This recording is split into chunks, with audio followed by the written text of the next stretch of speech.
ఓం నమో నారాయణాయ. హరిహరి నారాయణో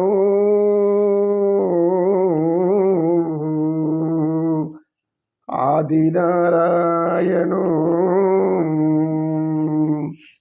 కరుణించి మమ్మేలో కమలలోచనుడా, కరుణించి మమ్మేలు కమలలోచనుడా, రక్షించి కాపాడు కమలేశ్వరుడా, మా పాపములు తొలగించి రక్షించవయ్యా పద్మనాభ పురుషోత్తమ వాసుదేవ అని సత్యనిష్ఠుడు ధ్యానం ముగించేసరికి శ్రావణభూతి భగవంతుని స్తుతిస్తున్నాడు.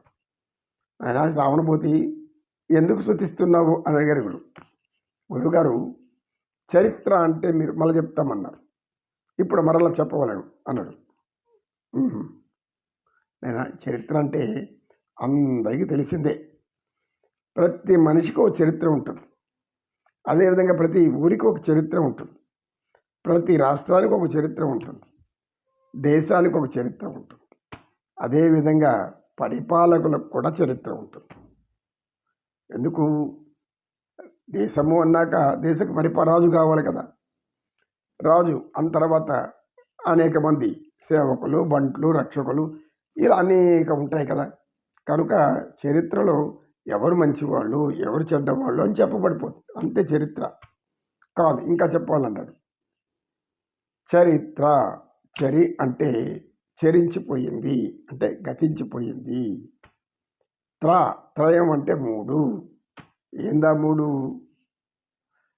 త్రయము అంటే మనసు, బుద్ధి, అహం. మనసు, బుద్ధి, అహం అనేటువంటి ఈ మూడు దేనికి కారణమవుతుంది? మూడు దుఃఖాలకు కారణమవుతుంది.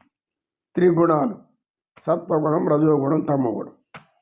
ఈ సత్వరజో తమో గుణాలు కొంతమంది పరిపాలకులు సాత్విక గుణంతో పరిపాలించిన వాళ్ళు ఉంటారు.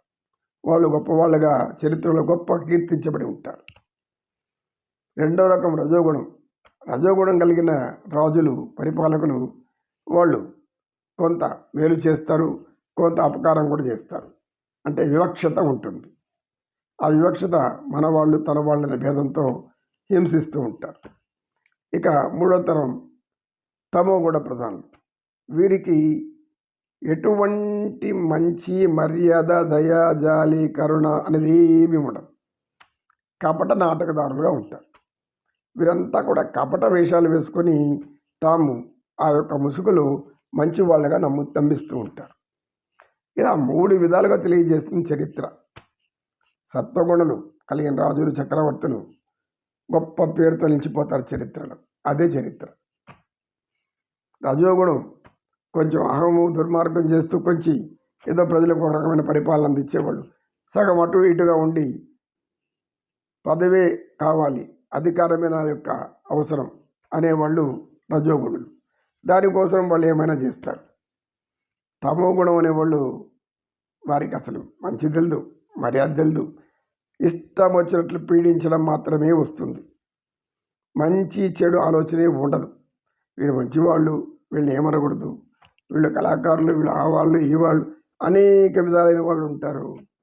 కానీ వాళ్ళకు మాత్రం ఒకే గుణం ఉంటుంది, తమో గుణం. తమస్సు అంటే అజ్ఞానం, చీకటి. చీకట్లో ఏ విధంగా మనం భయపడుతూ ఉంటామో ఇటువంటి వాళ్ళ పరిపాలన కూడా మనం భయపడాలి. ఇది తమోగుణ ప్రధానం. కానీ ఈ మూడింటిని కలిపి చూపించేది గతంలో మనకు చరిత్ర అనబడుతుంది. ఈ చరిత్ర సృష్టించిన వాళ్ళు ఎవరు, చరిత్రలో హీనులుగా మిగిలిపోయిన వారెవరు, చరిత్ర అనేది తెలుపుతూ ఉంటుంది. అంటే మంచి రాజులు ఎవరు, మంచి చక్రవర్తులు ఎవరు, గొప్ప పరిపాలకులు ఎవరు, అదేవిధంగా ఇలాంటి గుణాలు లేని వాళ్ళు ఎవరు, దీన్ని చరిత్రగా రాస్తుంటారు చరిత్రకారులు. ఉన్నది ఉన్నట్టు రాసి పెడుతుండే వాళ్ళే చరిత్రకారులు అనబడుతుంది. ఎందుకు? రాబోయే తరాలకి ఏ రాజు ఎలా పరిపాలించాలి, ఎలా పరిపాలిస్తే ప్రజలు సంతోషంగా ఉంటారు అనేది గ్రహించాలి. కనుక మంచి చెడు రెండు ఉంటాయి. కనుక మంచిని తీసుకోవాలి, చెడుని విడిచిపెట్టాలి. మనం కూడా అంతే, జీవితంలో మంచిని తీసుకోవాలి, చెడు పనులు చేసేది పట్టించుకోవాలి. మనం సమదర్శనం, మంచివాడైనా చెడువాడైనా పతంజలి గారు చెప్పారు కదా, మైత్రి ముదిత కరుణ ఉపేక్ష పుణ్య విషయానం భావనం తచ్చిత్త ప్రసాదినం. మనసు ప్రశాంతంగా ఉండాలంటే పుణ్యకార్యాలు పాపకార్యాలు ఏదైనా సరే ఈ 4 అనుసరించాలి. ఏది? మైత్రి, ముదిత, కరుణ, ఉపేక్ష. ఈ 4 అనుసరిస్తే మనకు ఏ పాపము అంటదు, ఏ దోషం మన దగ్గరికి రాదు. చరిత్ర ఏం చెప్పింది, జ్ఞానం ఏం చెప్పింది అది చెప్పాలి. అంతే మన పని. నాయన శ్రావణభూతి కూర్చుంటావా? గురువుగారు గురువాజ్ఞ. నమో నమో నమ. సత్యం భగవంతుడు, ధర్మం భగవంతుడు, సహనం భగవంతుడు, సామరస్యం భగవంతుడు, సర్వస్వం భగవంతుడు. భగవంతుడే ఆనందం.